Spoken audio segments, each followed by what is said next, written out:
సరిగ్గా ఉడకని చికెన్ తింటే డయేరియా, కడుపు నొప్పి, అజీర్తి మాత్రమే వస్తాయని మనకు తెలుసు. కానీ అలా ఉడకని చికెన్ తినడం వల్ల ఆ అనారోగ్యాలు మాత్రమే కాదు, కొందరిలో పక్షవాతం వచ్చే ప్రమాదం కూడా ఉంటుందట.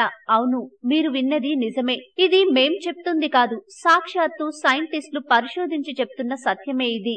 అమెరికాలోని Michigan state university college of వెటర్నిటీ medicine వైద్య బృందం తాజాగా చేసిన పరిశోధనలు ఏం చెప్తున్నాయంటే, చికెన్ ను సరిగ్గా ఉడికించకపోవడం వల్ల అందులో స్మాలోనెల్లా క్యాంపిలోబాక్టర్, స్మాలోనెల్లా టైపీ, క్యాప్టిలోబాక్టర్ బెజుని అనే 3 రకాల బ్యాక్టీరియాలు మన శరీరంలోకి ప్రవేశిస్తాయట.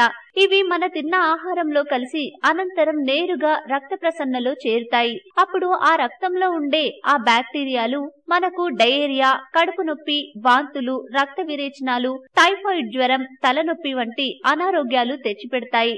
దీంతో పాటు రక్తంలో ఉన్న బ్యాక్టీరియా ఎముకలకు చేరితే దాంతో ఆస్ట్రియోమైలిటిస్ అనే ఎముకల వ్యాధి, గుండెకు చేరితే పెరికార్డైటిస్, మెనింజైటిస్, లివర్ కు చేరితే హెపటైటిస్, ఊపిరితిత్తులకు చేరితే న్యూమోనియా, పేగులకు చేరితే ఇన్ఫెక్షన్లు వస్తాయట. అయితే ఆ బ్యాక్టీరియాలు నాడీ మండల వ్యవస్థపై కూడా ఒక్కోసారి ప్రభావం చూపుతాయట. అలా గనక జరిగితే మెదడు లేదా వెన్నుముకల్లో ఇన్ఫెక్షన్ వస్తుందట.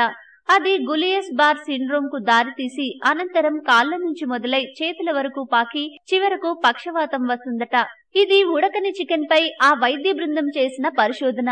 ఈ క్రమంలో అలాంటి చికెన్ ను గనక తింటే ప్రతి 2000 మందిలో ఒకరికి ఖచ్చితంగా పక్షవాతం వస్తుందని వైద్యులు హెచ్చరిస్తున్నారు. అదే గనక జరిగితే మెదడుతో సహా ఇతర అవయవాలు చచ్చుబడిపోతాయని వారు హెచ్చరిస్తున్నారు. కనుక మీరు ఎప్పుడు చికెన్ తిన్నా అది సరిగ్గా ఉడికిందనే నిర్ధారణ అయితేనే తినండి, లేదంటే తినొద్దు. మరో ముఖ్యమైన విషయం ఏంటంటే, చికెన్ సరిగ్గా ఉడకాలంటే 165 డిగ్రీల ఫారెన్హీట్ వరకు ఉడికించాలి. అంటే కనీసం 73 డిగ్రీల వరకు చికెన్ కు వేడి తగిలేలా ఉడికించాలి. అప్పుడే అందులో ఉండే బ్యాక్టీరియాలు పోతాయి.